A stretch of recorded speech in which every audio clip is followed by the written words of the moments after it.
Um, it's a blessed morning, I would say. In the midst of such a difficulty, we could come together through this online for sharing and worshiping our God in one spirit and in one mind. एक आशीर्वादित सुबह है। इतनी सारी अड़चन के बीच में भी एक मन के साथ, एक देह के साथ, एक आत्मा के साथ, एक मन के साथ हम एक साथ आए हैं।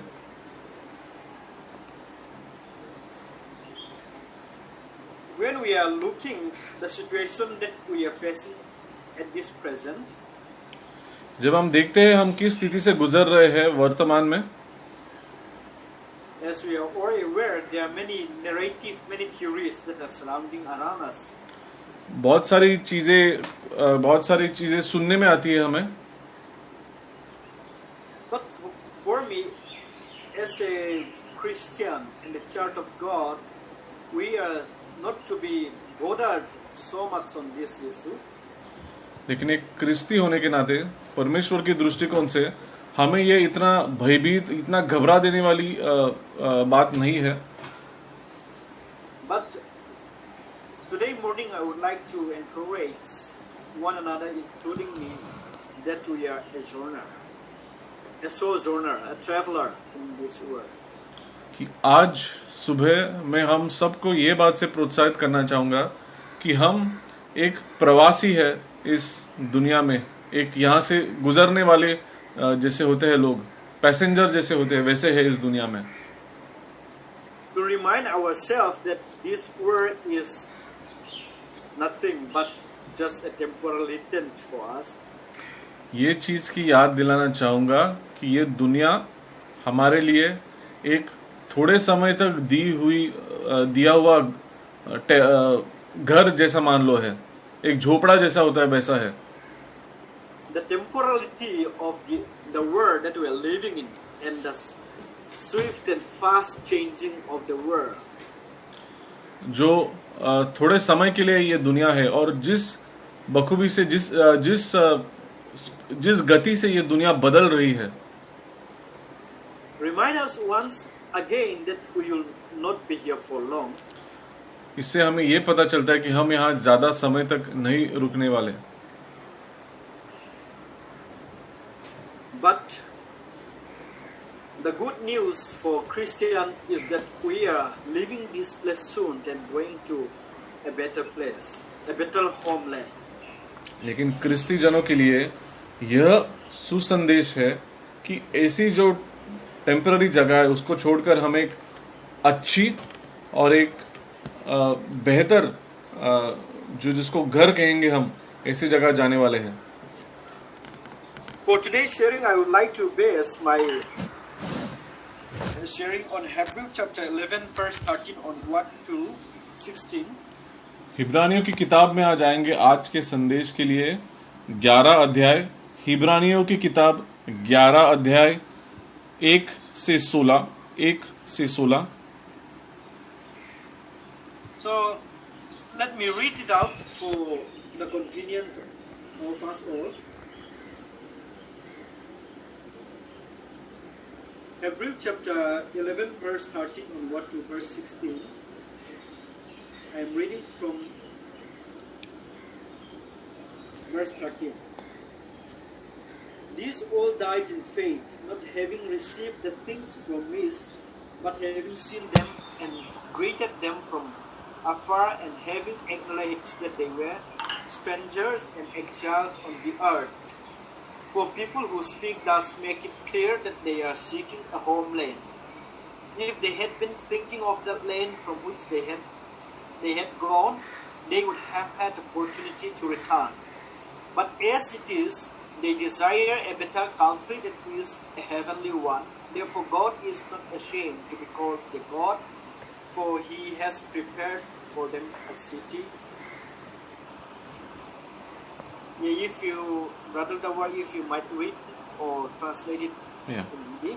So, Sam? Okay, I'll read it. No worries. One second. हिब्रानियों 1 अध्याय 13वें वचन से भाई ने पढ़ा, 13वें से 16वें तक। हिब्रानियों 1 अध्याय 13वें से 16वें तक। chapter 11. Yeah, Hebrew Yes, chapter 11, Hebrew chapter verse 11. 13 through verse 16 is what you read. ये सब विश्वास ही की देश में मरे और उन्होंने प्रतिज्ञा की हुए वस्तुएं नहीं पाई, पर उन्हें दूर से देखकर आनंदित हुए और मान लिया कि हम पृथ्वी पर परदेशी और बाहरी है। जो ऐसी बातें करते हैं वे प्रकट करते हैं कि स्वदेश की खोज में है, और जिस देश से वो निकल आए थे यदि उसकी सुधि करते तो उन्हें लौट जाने का अवसर था, पर वे एक उत्तम अर्थात स्वर्गीय देश की अभिलाषा है।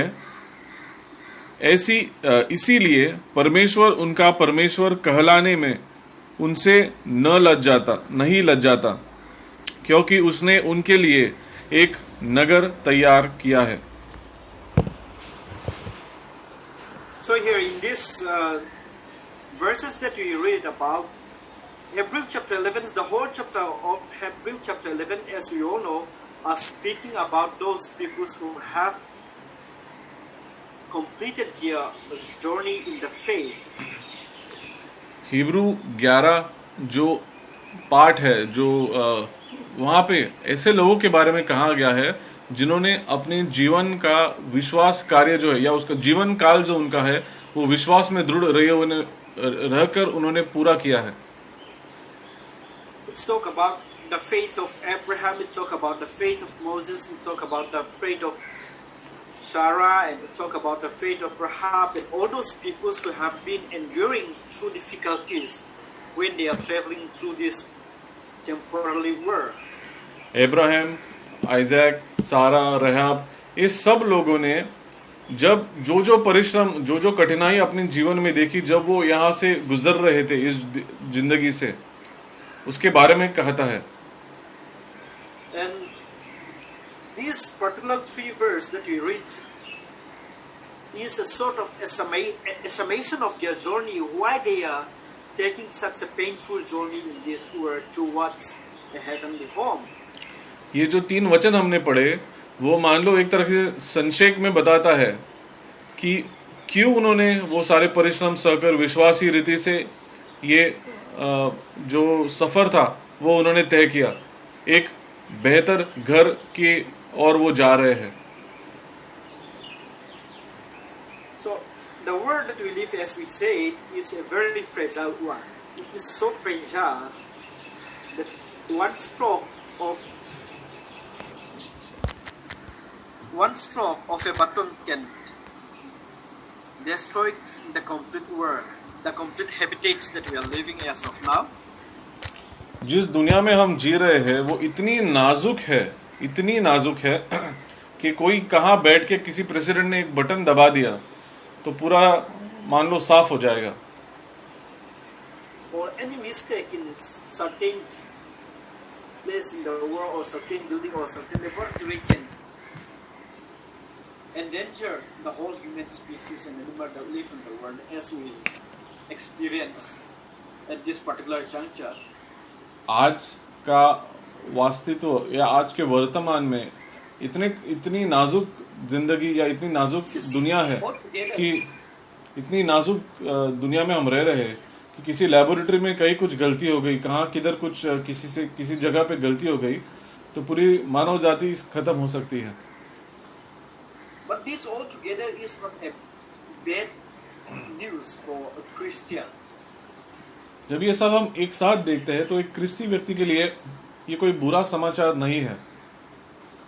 But it is a sort of reinforcing or reassurance of the temporality of the world and the permanent or the truthfulness of the word of God.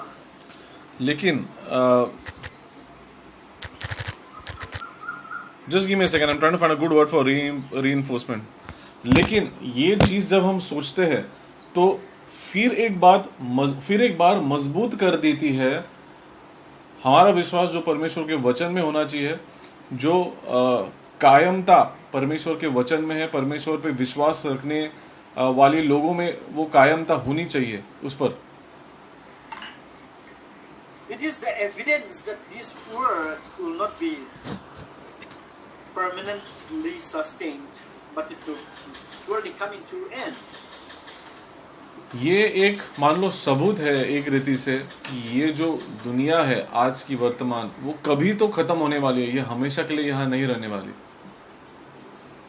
And if this is the truth, if this is the truth that the Lord has said in the Bible, and the other parts of the truth is also by faith, we are certain that it is certainly the truth. That means that if the world is not permanent, then the heaven is a permanent one. That is the truth.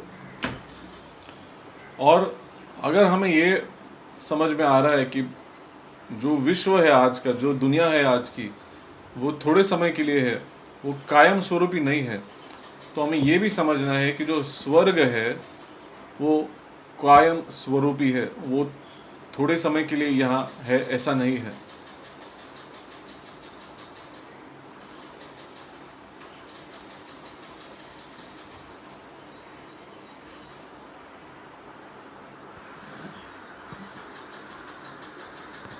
Go ahead, Lal. Okay. Yes. Yeah. I didn't hear your voice. Okay, I'll translate that again. I think my net sort of dropped out for a second. कि जब हमें ये पता चलता है कि ये आज की सृष्टि थोड़े समय के लिए है, हमेशा हमेशा वाली नहीं है, तो हमें ये भी समझना है कि जो स्वर्ग है वो थोड़े समय वाला नहीं है। स्वर्ग जो है वो हमेशा हमेशा के लिए होने वाली चीज है, रहने वाली चीज है। This assurance of that we have a better home, a better place, a better city that the Lord has prepared for us is a good news for us. ये वचन कि एक बेहतर नगरी, एक अच्छी नगरी, एक सार्वकालिक नगरी परमेश्वर ने हमारे लिए तैयार की है, ये एक सुसमाचार है हमारे लिए। Therefore, in 1 Peter chapter 2, verse 11, it says, "As a sojourner, do not be conformed to the Gentiles' way of behaving." वैसे ही पहले पेत्रस 2 वचन, दूसरा अध्याय 1 वचन में वो कहता है कि जो यहाँ से गुजरने वाले तुम हो, यहाँ से इस पृथ्वी पर यात्री जैसे तुम हो, तो जो यूनानी लोग हैं उनकी तरह इस पृथ्वी के मत बने रहो या मत बन जाओ। And in light of that, Jesus Christ also teaches us to lay up or to store up our treasure in heaven in Matthew chapter 6 verse 20. वैसे ही यीशु मसीह भी हमें कहता है कि तुम्हारा मन या अंतःकरण, तुम्हारा जो धन है, वो तुम्हारा जो धन संपत्ति है वो तुम स्वर्ग में जमा करके रखो, पृथ्वी पर धन संपत्ति मत जमाओ। Laying up treasures in heaven is very essential for a Christian, because in verse 21 Matthew chapter 6 it says, "Where your treasures is where your heart is or your mind is." What is that verse? Matthew 11:27? Matthew 6:21. Okay, sorry. मत्ती 6:21 में कहता है कि जहां तुम्हारा अंतःकरण होगा, जहां तुम्हारा खजाना होगा, वही तुम्हारा मन या अंतःकरण लगा रहेगा, बना रहेगा। वे इसीलिए स्वर्ग में हमारा खजाना, स्वर्ग में हमारा ट्रेजर होना बहुत जरूरी है, ताकि हमारा मन अंतःकरण भी वहां बना रहे। Many of the time I am reflecting myself why I could not think of heaven as a reality, why I could not think of the heavenly places as my own real home at this point in time. I come to a conclusion that maybe I haven't invested my time, my mind, my treasures in heaven as it should be. कई बार मैं सोचता हूँ कि जैसे मेरा permanent home है, वैसे क्यों नहीं मैं सोचता हूँ हेवन के बारे में, वैसे मेरे दिमाग में क्यों नहीं आता है। और मुझे किधर तो ऐसा लगता है कि मैंने मेरा समय, मेरा पैसा या मेरी जो चीज़ें मेरे पास है वो मैंने इन्वेस्ट नहीं की है उस सोच में या उस चीज़ के प्रति। When about laying up treasures, we are thinking in terms of always thinking in terms of immaterial wealth, maybe in money, maybe plots of land, or maybe a flat. But it is not always so in terms of the biblical meanings of treasure.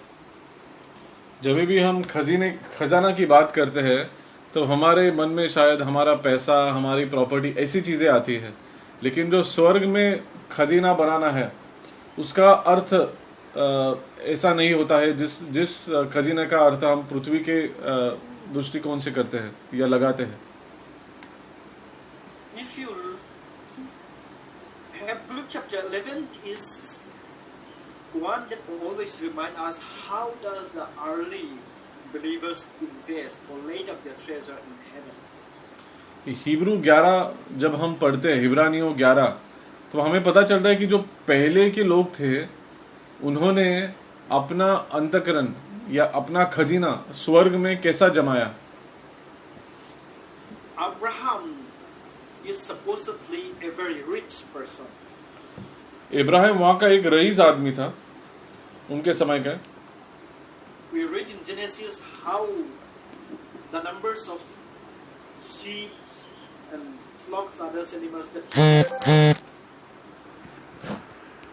हम उत्पत्ति में पढ़ते हैं कि कैसे भेड़ और बकरी और सारे प्राणी और जिन चीज़ों से तभी की संपत्ति गिनी जाती थी, पता चलती थी, वो इब्राहिम के पास कितने बहुमत में थे। By the standard of their time, Abraham standing out as a very wealthy man. उस समय के अनुसार इब्राहिम में बहुत रईस लोग जैसा, रईस आदमी जैसा हमें दर्शाता है। When he lays up his treasures, he doesn't give out all his wealth or abandon to be rich.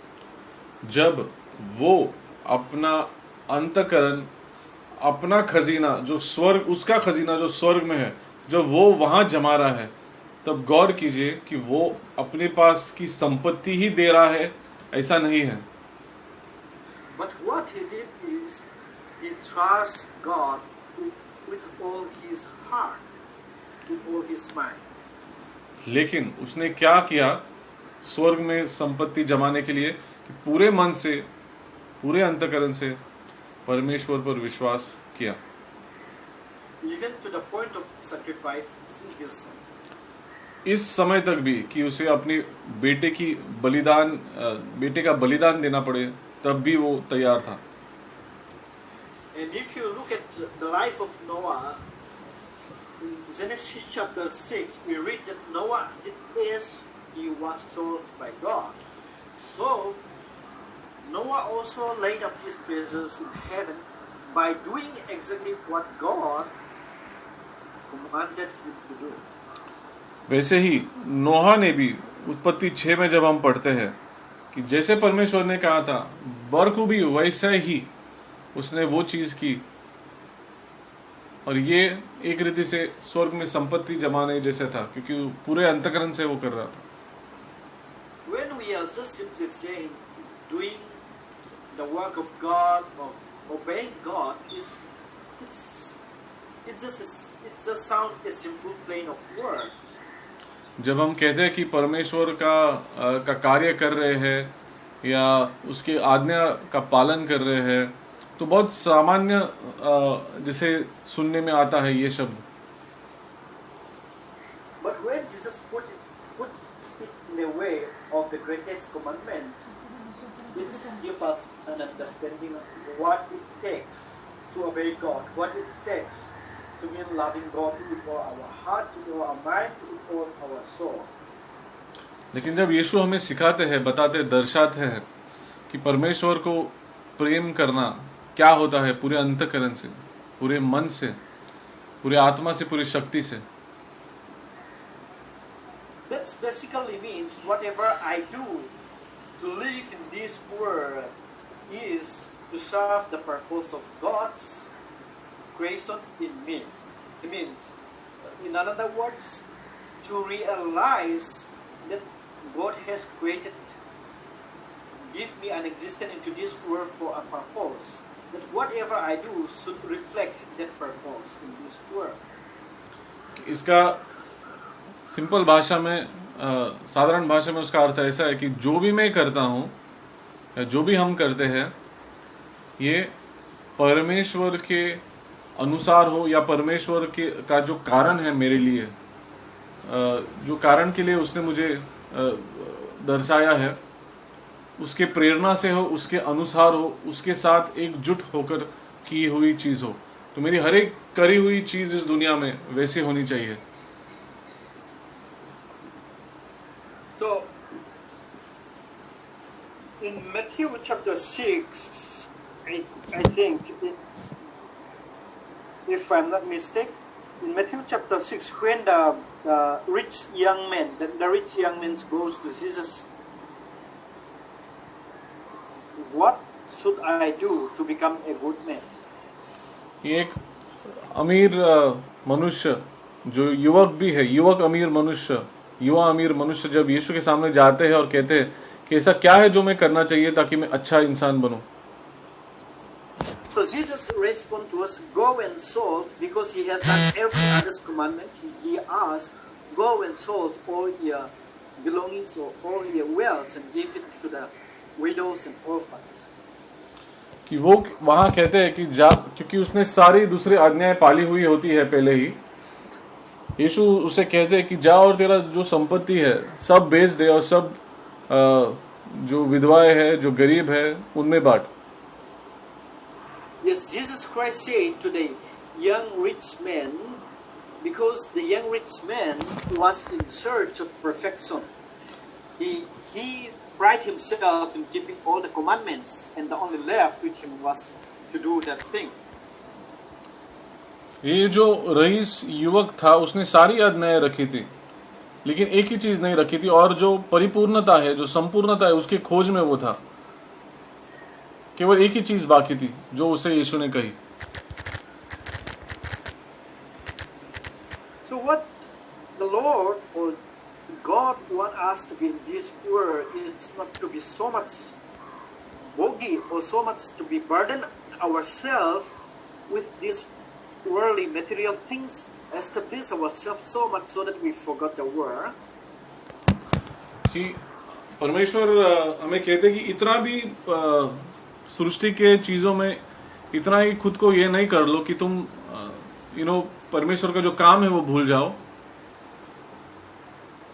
But to fulfill our needs, our own needs, when we say our own needs means it also talks about our family, the people that we are living close by, as we are told by James that if anyone does not give heed to his own family, he is not better than a non-believer. तो हमें इतना interest रखना है इस दुनिया में कि जो हमारी जो चीज़ें हैं जिसका हमें ख्याल रखना है, जो लगने वाली चीज़ें हैं, जो हमारे घर परिवार का ख्याल रखना है, घर परिवार के सदस्यों का ख्याल रखना है, जिनकी जिम्मेदारी हम पर है, वो चीज़ें हमें बखूबी करनी है। उतना इन्वॉल्वमेंट या उतना इंटरेस्ट हमारा इस दुनिया में होना चाहिए। अगर हम ये नहीं करें तो हम एक अविश्वासी से भी ज़्यादा खराब है। Yes. So the point is, when we are so much burdened ourselves with this worldly material, our mind is also in this world, and we are somehow blind or blurred. Our vision is blurred to see the homelands that we are marching towards. Can you say that again, please? When we are so much burdened ourselves with this material world, in this world, our vision towards the homeland, the promised homeland, is blurred or is not clear. जब हम इतने इस पृथ्वी के चीज़ों के बोझ तले दब जाते हैं, ये क्या होगा, वो क्या होगा, ऐसा क्या होगा, ये चाहिए, वो चाहिए, उसके नीचे अगर दब जाते हैं उस बोझ के, तब हमारी जो दृष्टि आने वाले हमारे घर की तरफ होनी चाहिए, जो स्वर्ग में जो हमारा घर है उसकी तरफ होनी चाहिए, वो दृष्टि धुंधली हो जाती है। So we are making two simple points today morning. One is we are not here in this world permanently. तो दो चीजें आज फिर एक बार हम दर्शाना चाहेंगे आज की सुबह। पहली कि हम इस दुनिया में हमेशा के लिए नहीं है, We are a sojourner. हम एक यात्री है इस दुनिया में। A traveler never packed the whole belonging of his own things, but a traveler packed a small bag, which is a minimal to fulfill his minimal needs in a temporary journey. तो जो यात्री होता है वो कभी भी अपना पूरा घर समेट कर नहीं निकलता यात्रा करने। वो जो थोड़ी सी चीजें उसको उस यात्रा के लिए लगने वाली है केवल उतनी ही लेके निकलता है। So this will make him or her more convenient in her movement or her mobility in her way of journey. ताकि ये जब वो करते हैं, वो करता है या वो करती है, तब यात्रा करते समय, हाल चाल करते समय यात्रा में उसके लिए वो एक सहूलियत बन जाती है। As a sojourner towards the homeland, we as a Christian also should not be bothered so much by these worldly things, but we should somehow free ourselves, our mind, our thinking from these worldly things, but focusing ourselves into the homeland that we are marching towards. तो वैसे ये क्रिस्ती होने के नाते हमें जग की चाल चलन से इतना खुद को उसके बोझ के तले नहीं दबाना है कि हमारी जो चाल हमारे स्वर्ग की नागरिकता की तरफ है, स्वर्ग की तरफ, हमारे घर की तरफ जो है, वो हमारी नजर धुंधली हो जाए या दृष्टि कमजोर हो जाए। As the second point is, as we are marching towards our own homeland, the concept of homeland, I don't know those who have not been going out of their own home or of their own states for a long time might not understand this concept so much. But as for me and others who are coming from different states and coming to Maharashtra and staying here, remind us home is somewhere always apart from us, because we are away from the home that we call home, our family, and we come here to serve or to stay for a temporary things. We understand that we will not stay here for a long time in this Maharashtra, but someday we will go back to Manipur as coming from Manipur. So that concept is employed in this particular concept of homeland. अगर जो महाराष्ट्र से नहीं है लेकिन यहाँ रह रहे हैं, या जो भी अपना जो प्राथमिक गांव छोड़कर या जहाँ से वो है वो छोड़कर कई दूसरी जगह जाके बसे हैं, उनको ये चीज़ थोड़ा बेहतर समझ में आए, क्योंकि जहाँ के वो है उन्हें पता है कि उन्हें फिर एक बार वहाँ जाना है। वो थोड़े समय के लिए ही कहीं और आए हैं। जैसे फॉर एग्जांपल मणिपुर से हमारे जो भाई लोग मुंबई में आके थोड़े समय के लिए बसे हैं, उनका उदाहरण, उनको ये चीज़ बराबर समझेगी कि स्वर्ग का जो हमारा घर है और यात्री बनके जो हम पृथ्वी पर थोड़े समय के लिए, ये उदाहरण। So there are two subpoints that I want to remind in this. Even though we are a sojourner, if we are stay away from home for a longer period of time, then the love for homeland, the longing for homeland is diminishing or decreasing. कभी कभी हम जब यात्री बनकर एक जगह पे ज्यादा समय रुकते हैं तो कभी कभी हमारा जो घर जाने की चाह होती है वो थोड़ी कम हो जाती है। But then if you constantly connect with the people in your home or your family, and the good things if you constantly share with, and the bond, how strong your bond with your home and yourself who is away, will give you the urge or the eagerness to go home again. लेकिन अगर आप फिर एक बार खुद को याद दिलाते रहे कि तुम्हारा जो नाता, तुम्हारा जो बंधन तुम्हारे उस सार्वकालिक घर के साथ क्या है, तो तुम फिर एक बार प्रोत्साहित करते रह सकते हैं खुद को, या फिर एक बार नया तुम्हें लगेगा उसके बारे में वहां जाने का, और वो चाह जिंदा रहेगी। And if you don't have anything left in your home for your oneself or any friend close to you or anyone close to you, that home, the concept of home doesn't come into your mind anymore. Then you become adamant or adapted to the new place that you are staying. लेकिन जब हमारे मन में कुछ चाह ही नहीं है, हमारा कुछ नाता ही हम नहीं रखते हैं उस सार्वकालिक घर के साथ, या वहाँ पे हमारा कुछ लेन देन ही नहीं है, वहाँ पे हमारा कुछ लेन देन ही नहीं है, कुछ नाता ही नहीं है, तो हम जहाँ पे यात्री बनकर आए हैं वही के बन के रह जाते हैं और वही के रह जाते हैं. So this applies to our spiritual. The analogy of this spiritual homeland and physical homeland is very beautifully drawn in that context. वैसे ही जो सामान्यता आत्मिक सार्वकालिक घर और शारीरिक रीति से जो हमारे घर होते हैं, हमारे गांव में होते हैं, जहाँ से हम आए होते हैं, बहुत ही सुंदर सा ये उदाहरण हमें सीख यहाँ से मिलती है. So if you don't keep anything in heaven, if you don't keep any treasures in heavens, then your urge to go to heaven might not be that strong because you don't left anything in heaven or in that, for that matter, the homeland that you are marching for. What if you don't have anything in that homeland? You will not be excited to go there because you don't have anything there.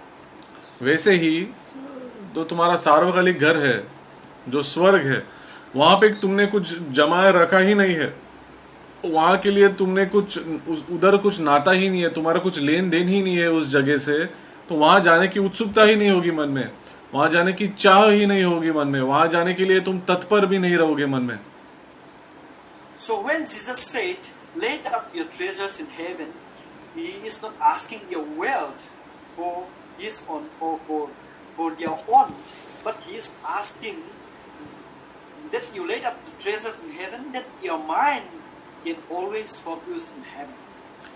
जब यीशु कहते कि तुम्हारी संपत्ति स्वर्ग में हो, तब वो ऐसे नहीं कहते कि तुम्हारे पास जो पैसा है, जो धन है, वो तुम दो और वो तुम स्वर्ग के लिए जमाओ. वो ऐसा कहते कि तुम्हारा जो अंतःकरण, तुम्हारा जो मन है, जो विश्वास है, वो एकजुट हो उससे, वो पूरी तरह से स्वर्ग के साथ जुड़ा हुआ हो. Yes. For the last things, we are a stranger here in this world, but we have a home in heaven. और आखिरी का पॉइंट कि हम यात्री है इस दुनिया में और हमारा जो घर है सार्वकालिक, वो स्वर्ग का है, हम वहाँ के नागरिक हैं.